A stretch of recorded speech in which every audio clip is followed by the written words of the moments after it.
relativamente infrecuente llamado displasia ósea fibrosa, o también llamada enfermedad de James-Lichtenstein.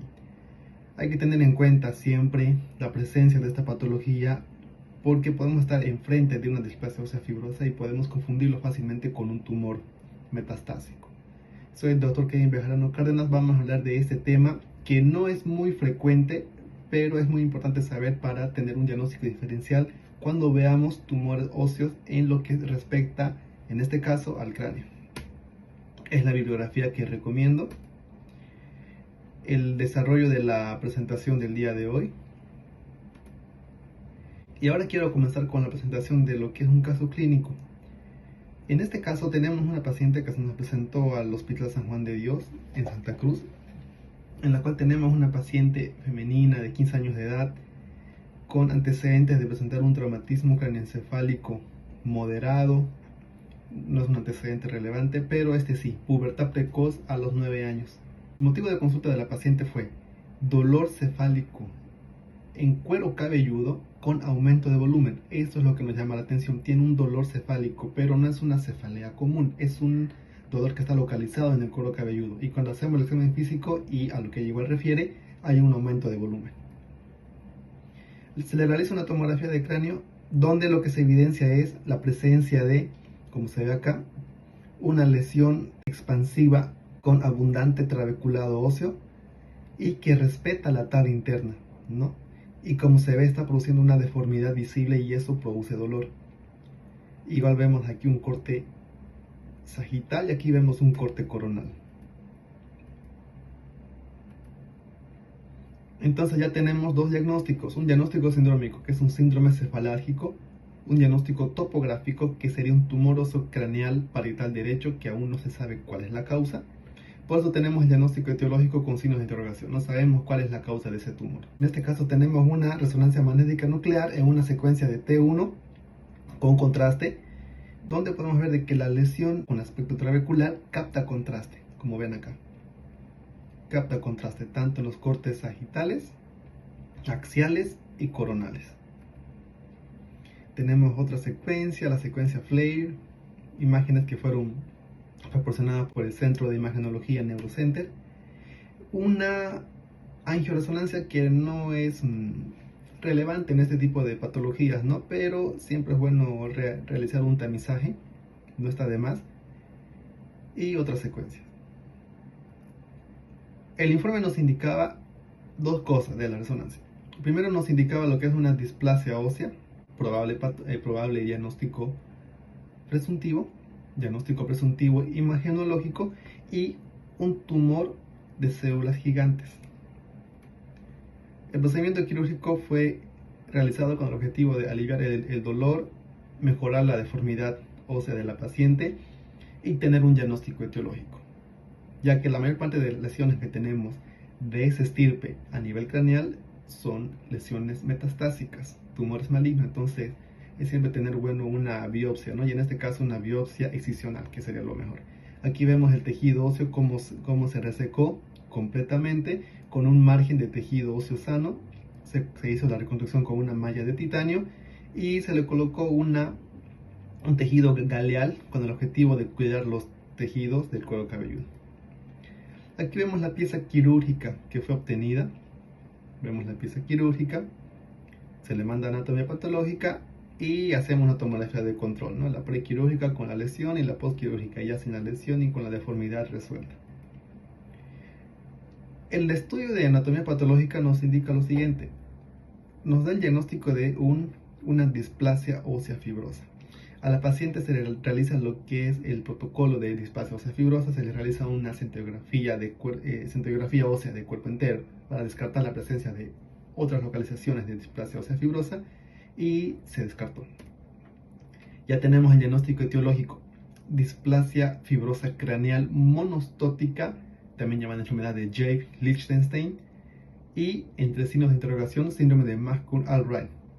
Esto signos de interrogación porque aún no tenemos disponible en nuestra localidad estudios de tamizaje genético, ¿no? Entonces, vamos a la definición de la patología. La displasia ósea fibrosa no es nada más que cuando un hueso normal es reemplazado por una mezcla de tejido fibroso inmaduro y fragmentos pequeños de hueso trabecular inmaduro. Es una enfermedad congénita, o sea que se presenta ya desde el nacimiento.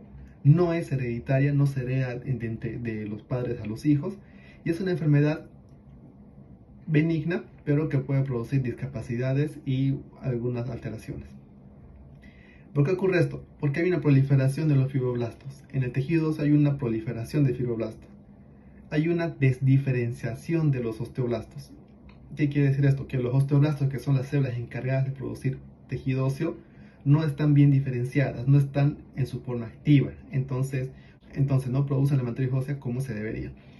Y hay un reemplazo del tejido esponjoso por tejido conectivo. Y es por eso que se ve lesiones expansivas, aumento de tejido fibroso con presencia de, y en este caso, el tejido esponjoso, que como es cráneo, sabemos que el tejido esponjoso se encuentra entre la tabla externa y la tabla interna, entonces ese tejido esponjoso está reemplazado por tejido fibroso y es proliferativo. Algunos datos epidemiológicos. La displasia ósea craneal es el 2.5% de las lesiones primarias de los tejidos óseos. El 7% y ocupa el 7% en las lesiones óseas en la adolescencia. Afecta más al sexo femenino, más en la adolescencia. Es congénito, por lo que indica de que no se hereda de los padres a los hijos. La prevalencia actual se desconoce. Eso es porque hay muchas formas de displasia óseas en las cuales el paciente no presenta ninguna manifestación y son diagnosticadas de manera incidental. Mutación posigótica en el gen GNAS1. Ya, esto es importante. Mutación posigótica. Significa de que es una mutación que se da por muchos factores después del desarrollo cigótico del embrión. Entonces no se va a transmitir de los padres a los hijos. El embrión en el momento del desarrollo empieza a sufrir esta mutación, pero es por otras causas que aún se desconocen. Pero se sabe muy bien que el gen GNAS1 es el que produce esta alteración. Clasificación. Vamos a clasificarlo estas lesiones en tres tipos, o en tres grupos mejor. Un grupo llamado monostótica, poliostótica y monostótica con la afectación de otros sistemas. La monostótica es cuando afecta un solo hueso, y este hueso en orden de frecuencia es fémur, tibia, húmero, costillas, cráneo, columna cervical, mandíbula, en ese orden. Entonces lo más frecuente va a ser fémur, tibia, húmero.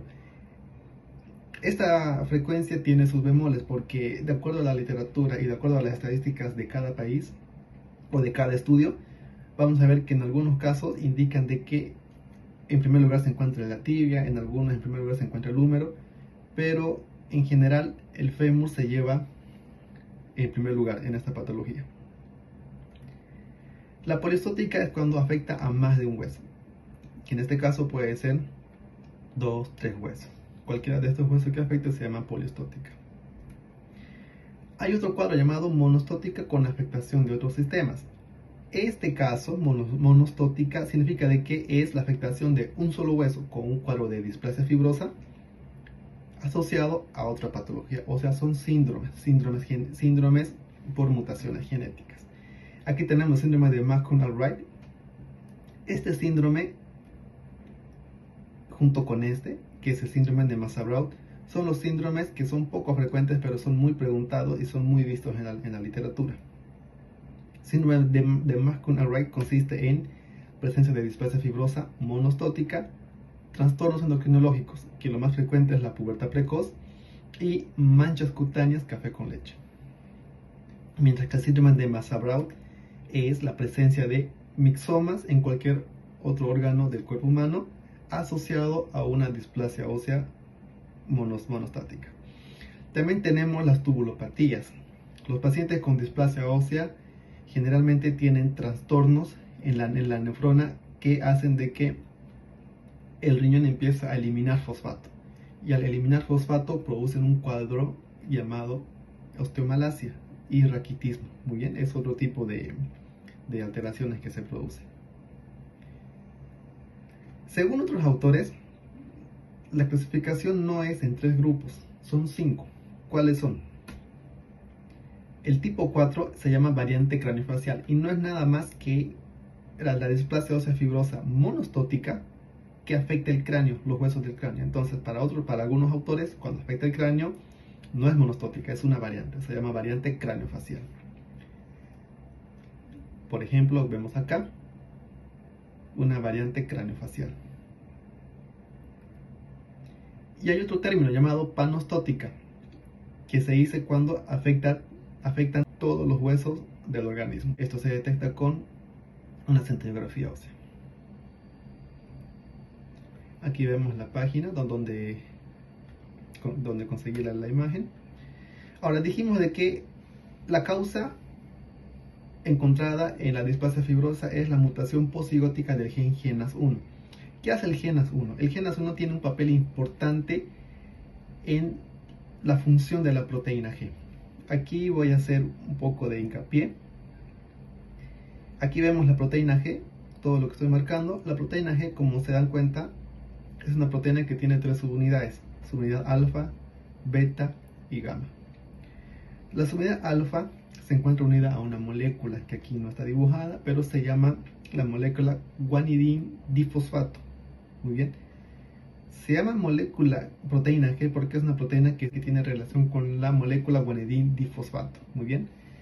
El gen GNAS1 lo que hace es codificar la parte más esencial de esta proteína G. Codifica la subunidad alfa. ¿Ya? ¿Qué hace la proteína G en el cuerpo humano? En este caso, digamos que esta es la célula de un osteoblasto. Muy bien. Esto es la célula de un osteoblasto, una célula que forma hueso. Cuando la proteína G está íntegra, se puede encontrar en su manera inactiva. La manera inactiva es cuando se encuentran la subunidad alfa, beta y gamma unidas, juntas. La subunidad beta y la subunidad gamma, como se ve acá, tienen que separarse de la subunidad alfa. Cuando se separa la subunidad alfa de la subunidad beta, la proteína G pasa de ser inactiva a ser una proteína activa. Y mediante otros procesos moleculares, al activarse la proteína G, induce la formación, como se ve aquí, de AMP cíclico. Y la función del AMP cíclico es actuar como un segundo mensajero. ¿Qué significa? El osteoblasto actúa mediante receptores. Muy bien, los receptores que vienen mediados de los receptores de calcio, los receptores de la paratormona, receptores de vitamina D, un montón de receptores que inducen al osteoblasto a producir tejidos. En este caso aquí vemos agonistas, estos serían los receptores, y la proteína G lo que hace es amplificar esa respuesta para que el osteoblasto pueda funcionar bien y de manera más eficiente. Al faltar la proteína G, o al no desarrollarse la subunidad alfa, que es la más importante, entonces los receptores van a llegar al osteoblasto y el osteoblasto no va a responder de una manera eficiente. Entonces va a haber un desarrollo insuficiente de matriz ósea. Al mismo tiempo, todo este proceso molecular va a inducir al osteoblasto a expresar 2 moléculas de membrana, interleuquina 6 y RANKL. ¿Y qué hacen estas moléculas de membrana? Estas moléculas lo que hacen es estimular a los osteoclastos, y los osteoclastos lo que hacen, ¿qué es? Destruyen hueso. Los osteoclastos destruyen hueso. Entonces, esta mutación genética podemos decir que ataca de 2 formas, o afecta de 2 formas. Uno, hace que el osteoblasto no produzca segundos mensajeros en respuesta a las señales externas, y esto hace de que el osteoblasto no funcione bien, no funciona con normalidad. Y a la vez el osteoblasto crea, o mejor dicho, expresa proteínas interleuquina 6 y RANKL, y esto lo que hacen es estimular a los osteoclastos para que estos aumenten la resorción ósea.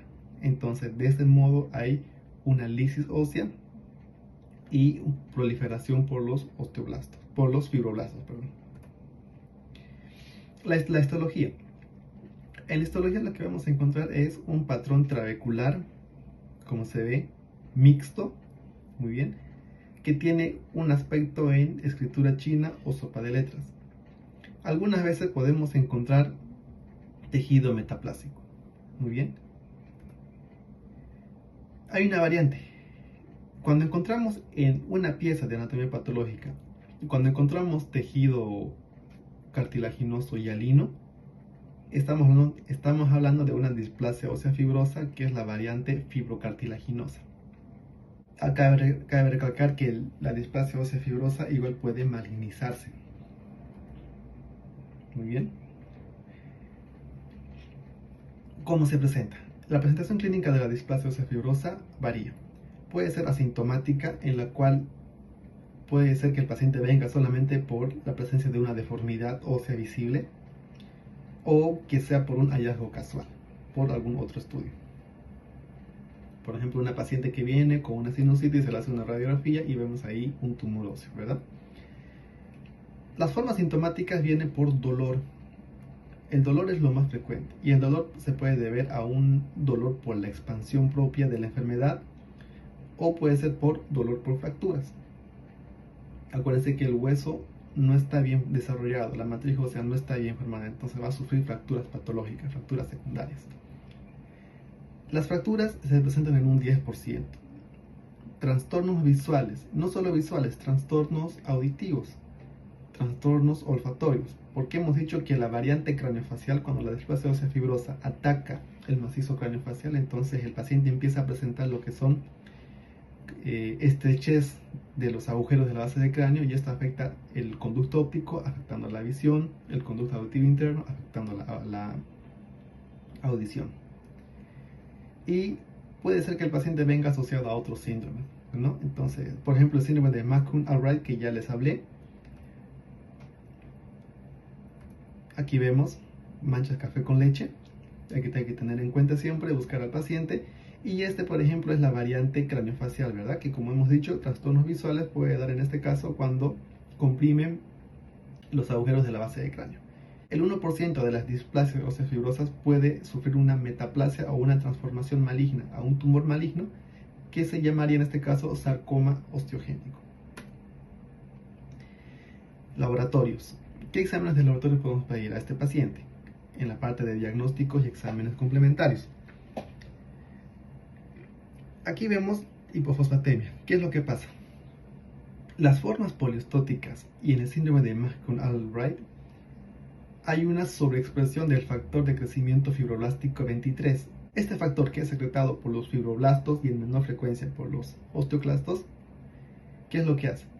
Inducen al riñón a secretar fosfato por la orina, por lo cual produce una fosfaturia. Hay un aumento de fosfato en la orina y hay una disminución de fosfato en la sangre.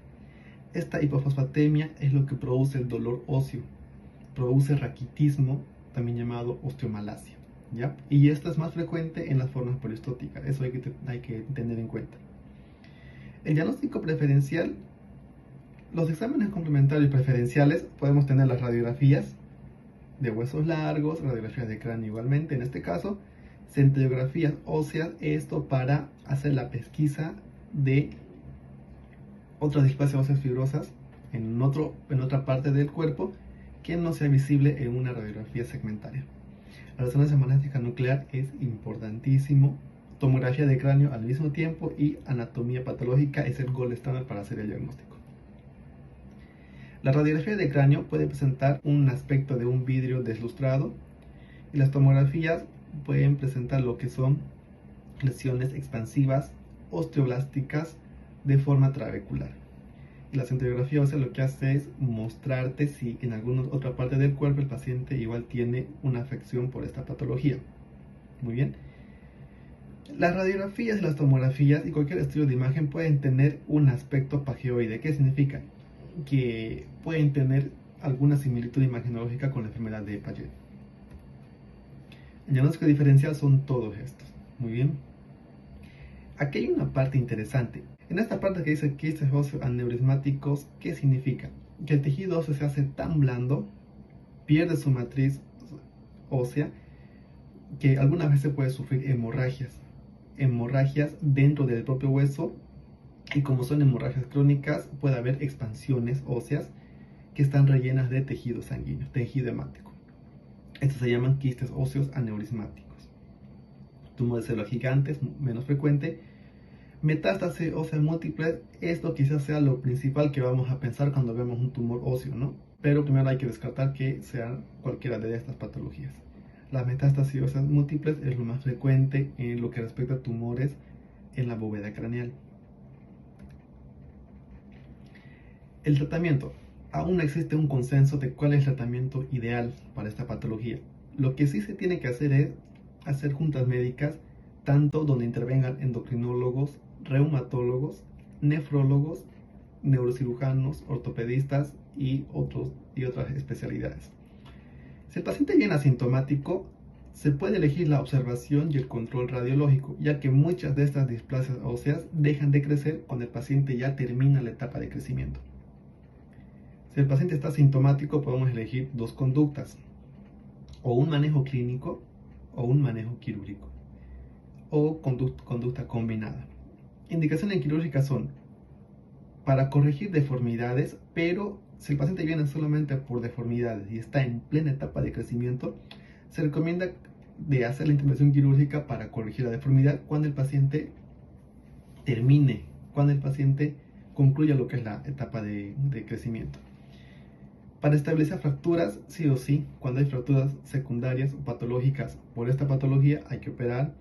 Cuando hay riesgo de pérdida de visión o de audición, esto en las variantes craneofaciales, hay que operar. Es más importante proteger lo que son las funciones sensoriales. Cuando hay un fallo en el tratamiento médico, o sea, en este tratamiento igual se puede optar por la conducta quirúrgica.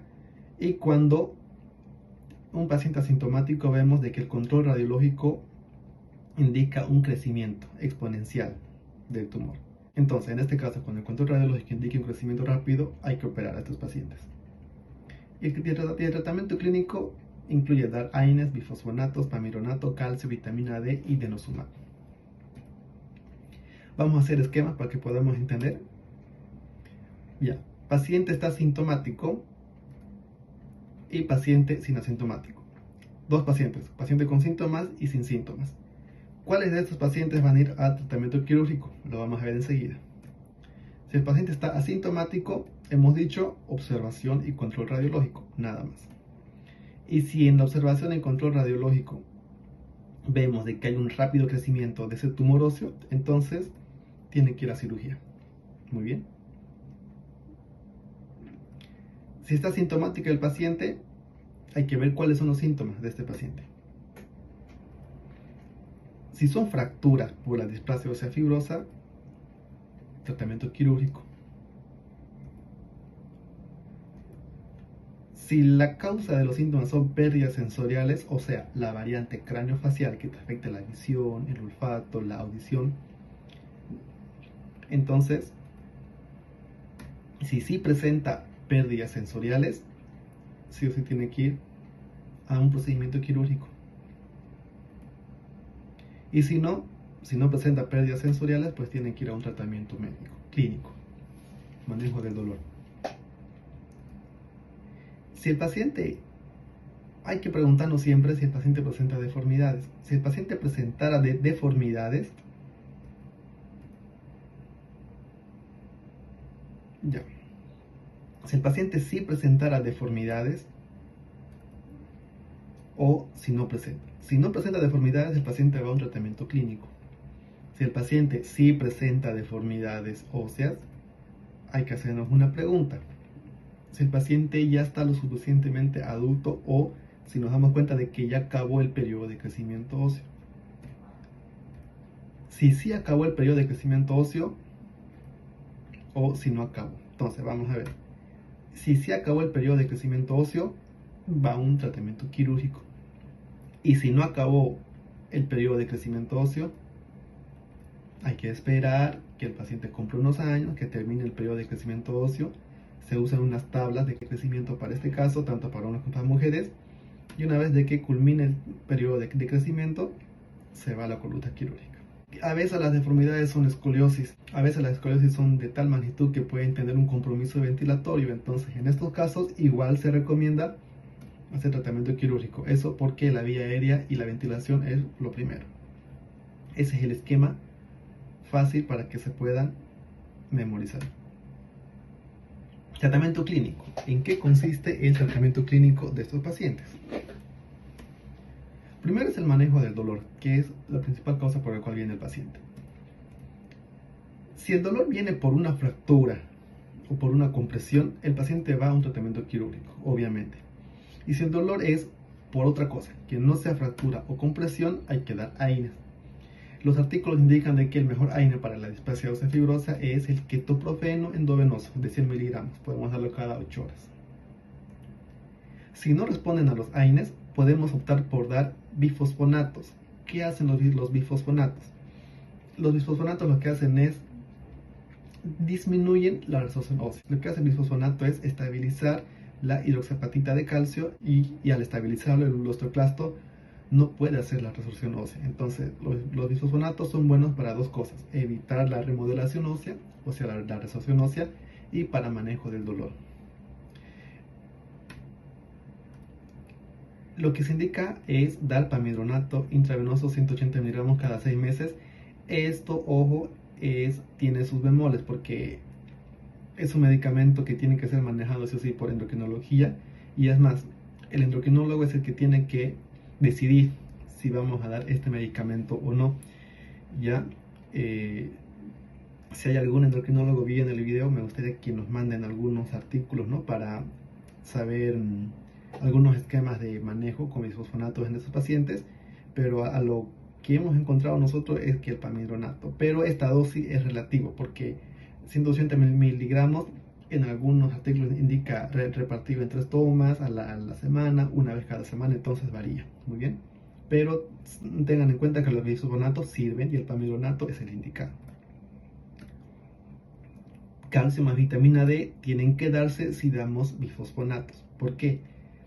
Los bisfosfonatos lo que producen es hipocalcemia, disminuyen el calcio en la sangre. Y no olviden que el calcio tiene múltiples funciones en el cuerpo humano.